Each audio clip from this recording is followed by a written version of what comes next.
Hi guys, Jamie Humphries here for Six String Alliance, and today we are taking a look at some pentatonic practice, sequence ideas and licks.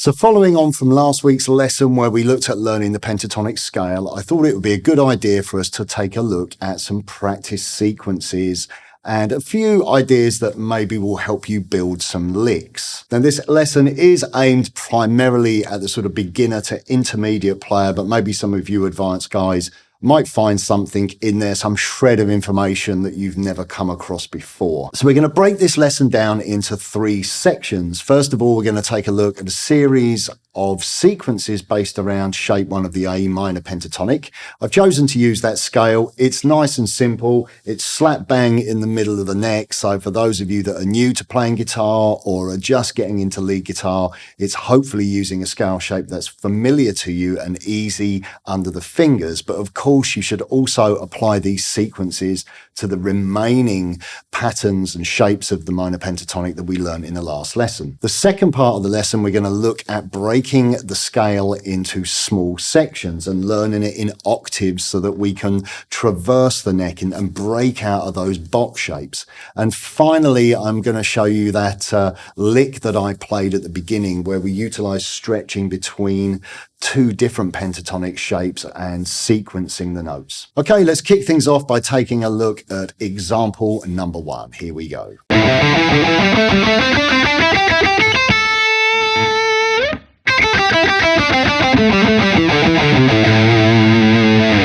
Okay, this is a pretty straightforward pattern and it's really aimed at the kind of beginner player, or beginner to lead guitar, should I say. It's a great warm-up, it's a great way of working on synchronization, and it's a great example into sequencing a pattern. As I said before, we're using shape number 1 of the A minor pentatonic. It's a repeating pattern using all alternate picking.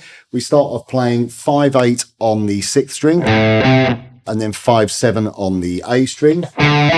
And then we just repeat that pattern. So then we play 5/7 on the A, 5/7 on the D, repeat 5/7 on the D, 5/7 on the G, 5/7 on the G, 5/8 on the B, 5/8 on the B, and 5/8, 5 on the top E. So slowly.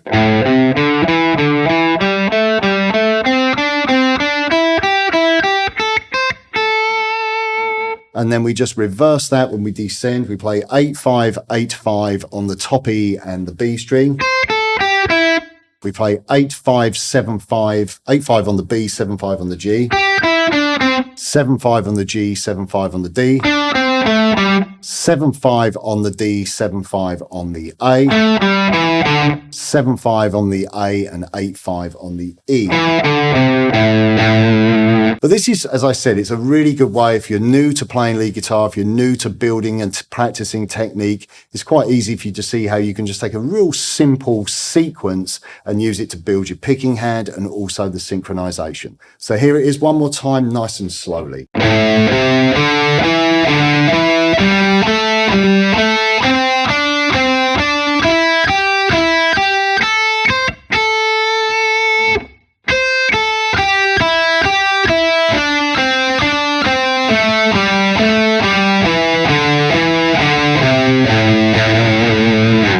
You should also take that sequence and apply it to the remaining shape so you cover the entire neck. Okay, let's take a look now at example number 2. Here we go.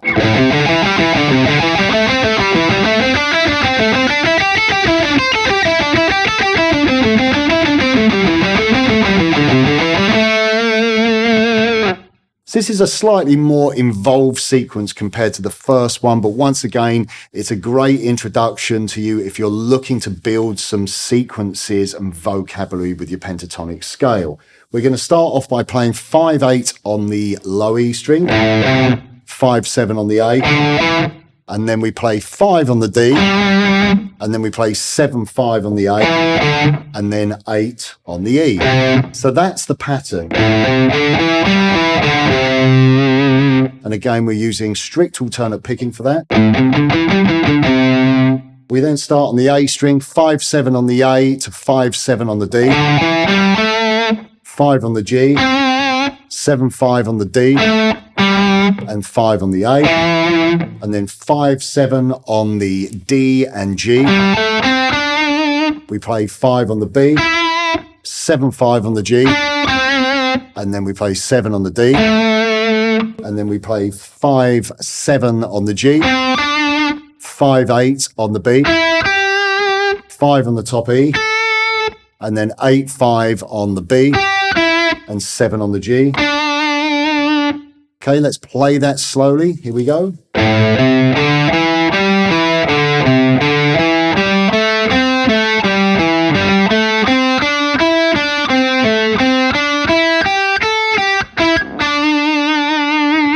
Now we're going to reverse the pattern to descend. We're going to play 8/5 on the top E, 8/5 on the B, 7 on the G, 5/8 on the B, 5 on the top E. So you get this?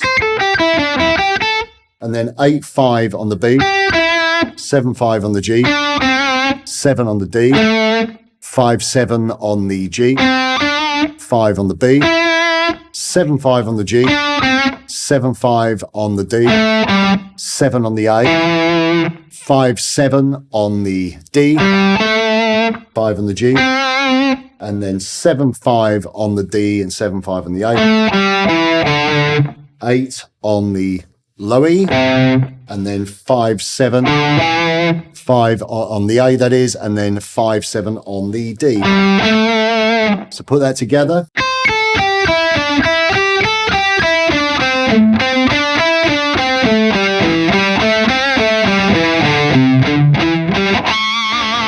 Okay, let's put the whole thing together nice and slow.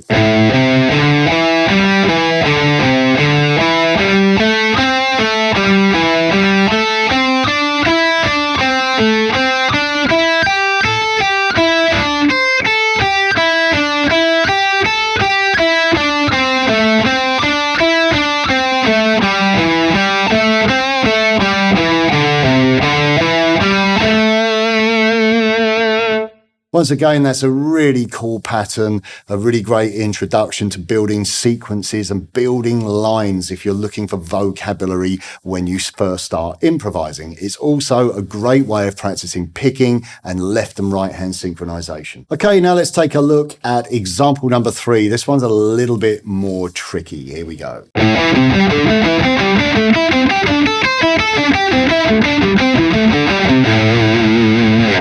Okay, so this one's a little bit more angular and jumps across the strings. We're playing some fifths here. So we start off by playing 5 on the low E to 7 on the A string, 8 on the low E to 7 on the D, and then we're playing 5 on the A, and then 7 on the D, 7 on the A, 5 on the G, 5 on the D, 7 on the G, 7 on the D, 5 on the B, 5 on the G, 8 on the B, 7 on the G, and then 5 on the top E.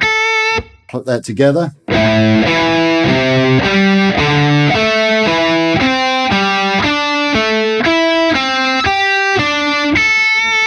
Descending, 5 on the top E to 7 on the G. We play 8 on the B to 5 on the G, 5 on the B to 7 on the D. We play 7 on the G to 5 on the D, 5 on the G to 7 on the A, 7 on the D to 5 on the A, 5 on the D to 8 on the E, and then we resolve to 5 on the 6th string, low E. Okay, let's listen to the descending pattern slowly.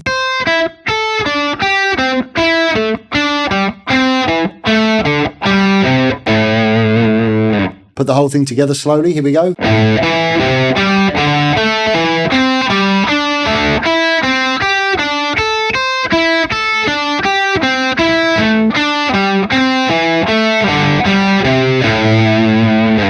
Quite a finger twister, that one, but a nice angular sound, so it's quite an interesting way of ascending and descending a minor pentatonic. And once again, try and apply that to the other pentatonic fingerings. Now let's take a look at example number 5, and for this we're going to change the rhythm. We're going to use a triplet rhythm, and we're also going to include some hammer-ons and pull-offs. So I'll play it through first of all, and then we'll break it down. Here we go.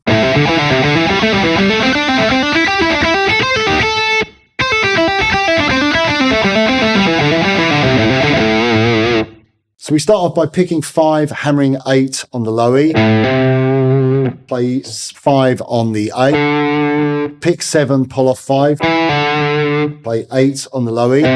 You've got this pattern, and then that just repeats across the strings, but keeping it within the same shape. So 5, 7 on the A, 5 on the D, 7, 5 on the D, and 7 on the A. And then just across the next pair of strings. Next pair of strings, make sure you play 8 on the B. Then we're playing 5, 8 on the B. And then 5 on the top E. And then 8, 5 on the top E. And then 8 on the B. And then we finish up on 5 on the top E. So let's put that together.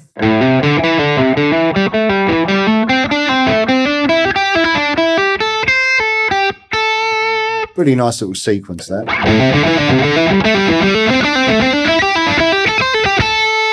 Okay, descending, same thing, but just in reverse.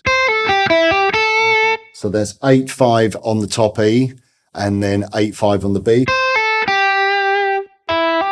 So 8, 5, 8 on the B, and then to 5 on the top E. And then just repeat that down. So that's 8, 5 on the B.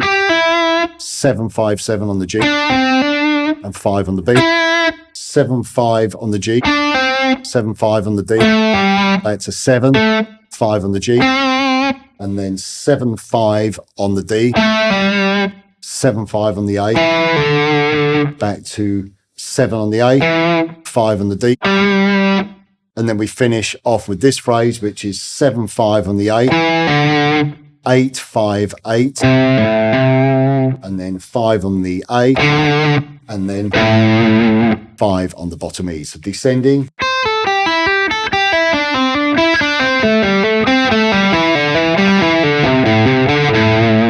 Put the whole thing together nice and slowly.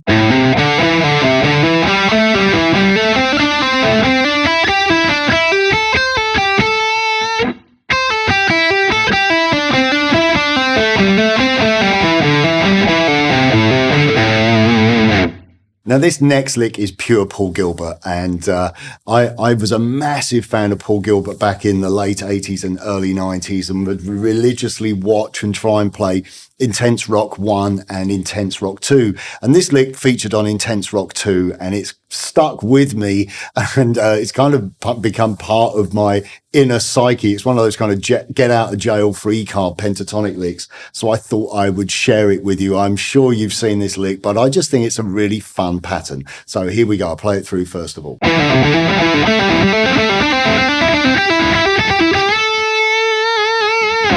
It's a fantastic little pattern that you can take fragments of it. And he does all that kind of stuff on that old Intense Rock 2 video. I absolutely love that. So this is a 16th note pattern. And again, it's a really good lick to have in your vocabulary. If you listen to those first 2 Mr. Big albums, this lick is all over it. He got so much mileage out of these patterns. So you're pulling off 7, 5 on the A, and then play 8 on the bottom E, and then 5, 7 on the A, 5 on the D, 7, 5 on the A. Put that together. And then we just move that across through the remainder of the shapes. We start on the D string, the G string. On the B string, remember to go back to using your little finger on the 8th fret. Finish off by bending the 8th fret of the B upper whole tone. So nice and slowly.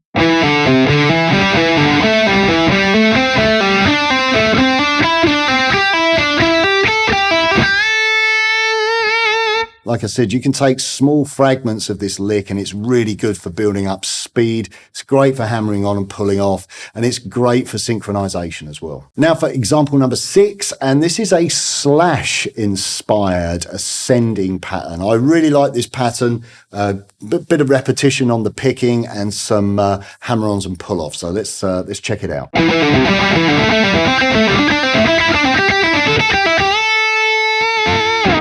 Okay, so this pattern features some double picking and pull-offs. We start off by playing 7 on the A, double pick. Let's alternate down, up. Pull off to the 5th fret. Play 8 on the bottom E.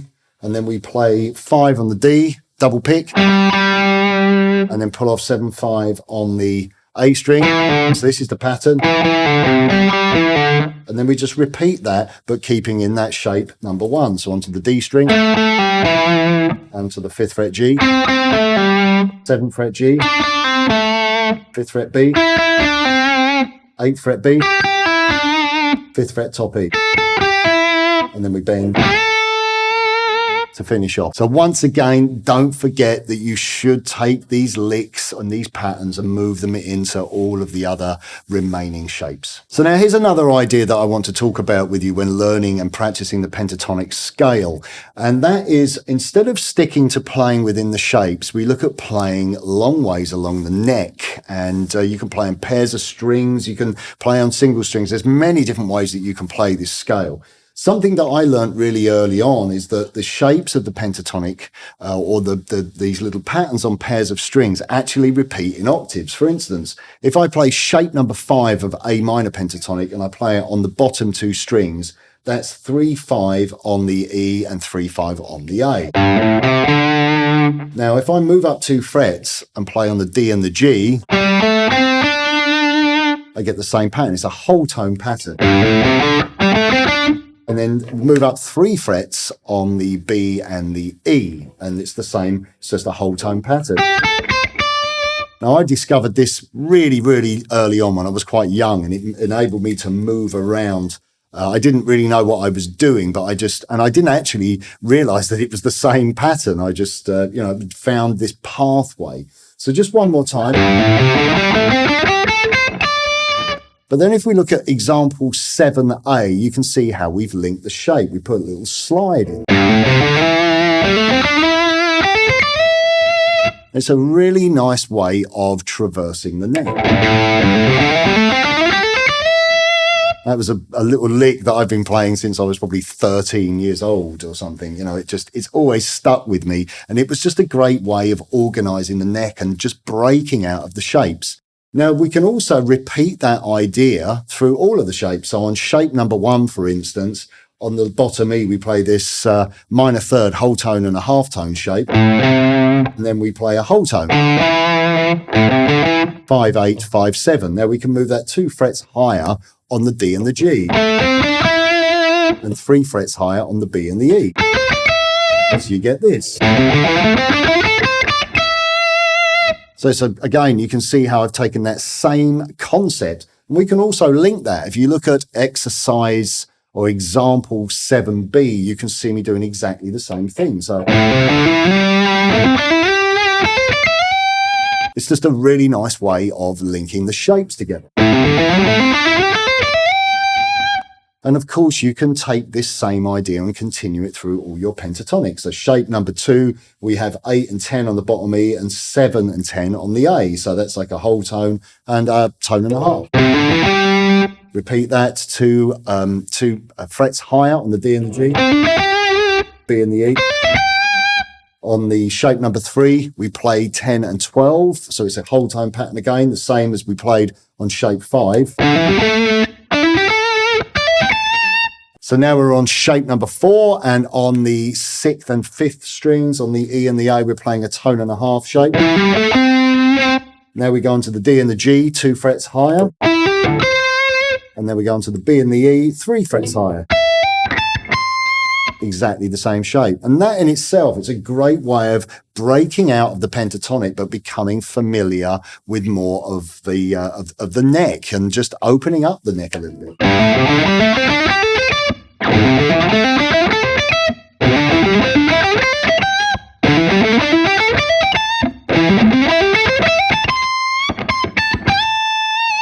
you can see there straight away, I'm able to traverse and cover a large portion of the fingerboard. Now let's try and put that idea into practice and break out of the box shapes, and I'm going to use this concept to play a lick. So here is example number 8. Here we go. Now, that's a really cool little lick and a great way of covering a lot of the fingerboard. We're starting off in shape 5. I'm using just first and third finger for this idea. We pick to hammer 5 on the D and the G. Then we slide up to 7, which is now into shape 1, pull off to 5, and pull off to 7-5 on the D. So you've got this. Now we slide up with our first finger to the 7th fret, and we hammer onto 10 on the D. And then 7 and 9 on the G. Slide up to 12, pull off 9, pull off 12 to 10 on the D. Slide up to 12 on the D, hammer to 14, and 12 to 14 on the G. 13, 15 on the B, 12, 15 on the top E, and then up to that root note. So play that slowly.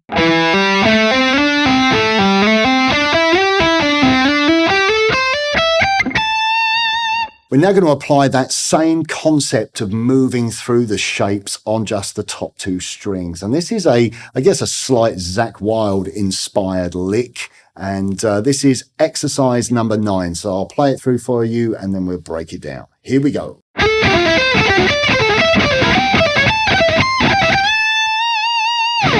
So once again, we're shifting through all of the shapes, but this time we're just moving on the top 2 strings. We start off from 5 on the top E.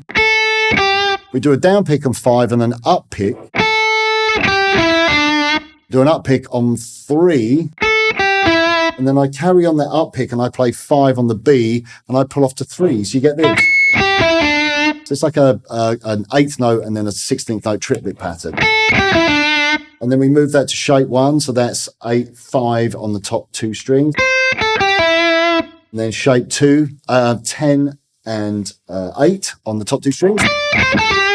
Then shape 3, that's 12 and 10 on the top E and 13 and 10 on the B. Shape 4, that's going to be 15 to 12 on the top E and 15 to 13 on the B. And then shape number 5, where we started, so that's 17, 15 on the E and the B. And then we've got shape number 1, that's 20 and 17 on the top 2 strings. And we finish off with a bending up to the root note on the B string at the 20th fret by bending that by a whole tone. Okay, let's have a look at that lick nice and slowly. Here we go.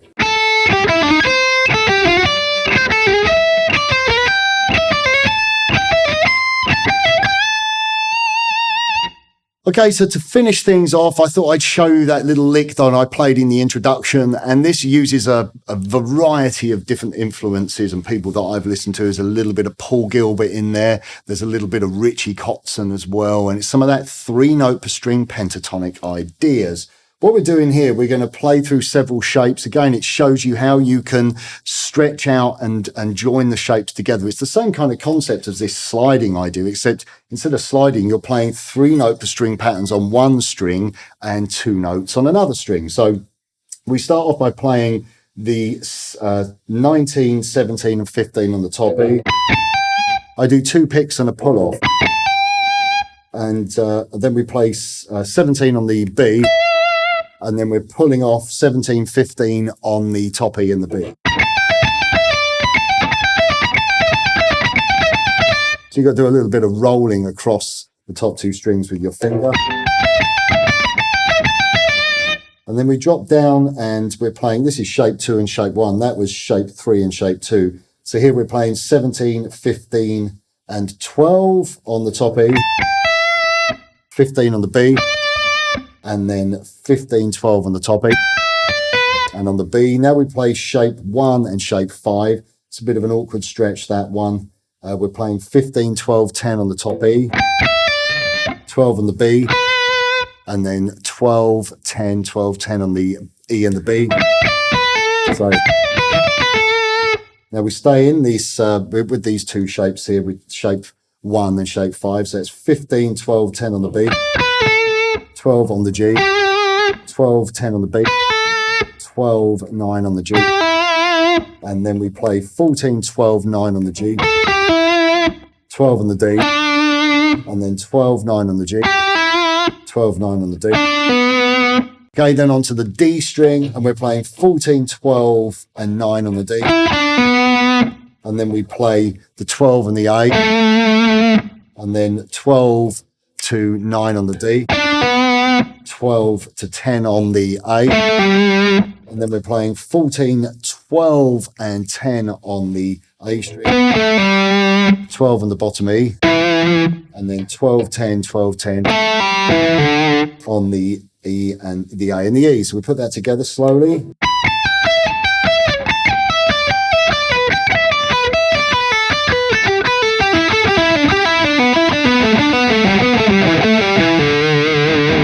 Okay, then we do some 3-note per string. Well, a little bit of crossing the strings actually here. This is a slightly unusual pattern. We're playing 7, 10, and 12 on the low E. And I play 10 on the A. Quite a nice way of playing a pentatonic, right? So there we play 7, 9, and 12 on the D.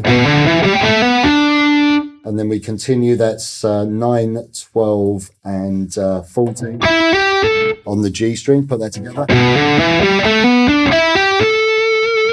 Then we're up to the 12th fret, 15th fret, and 17th fret of the B.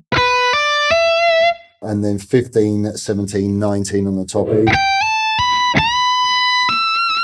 And then I just bent the 17th fret up a whole tone and then tapped at the 22nd. So that ascending section.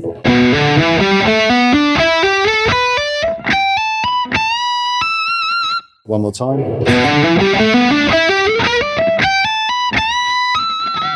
Okay, so now let's put that together. Here we go.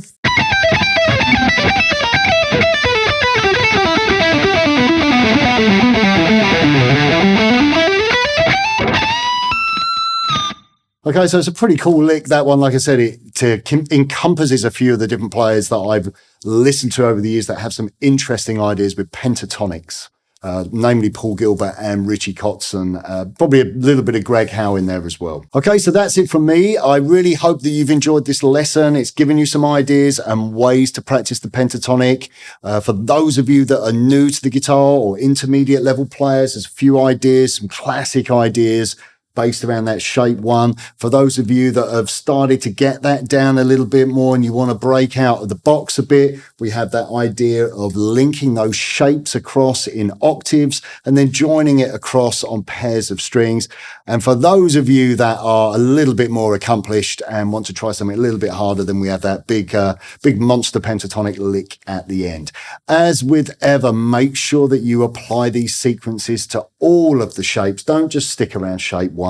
You know, it's easy to get that down. It's easy to stay in that position. It's a lot harder to move up, but it really is good for your fingers and your fretboard knowledge. So as usual, click the link in the description below where you can find the tab with all of the examples and the guitar profile. And I will look forward to seeing you here very soon for more lessons. Bye for now.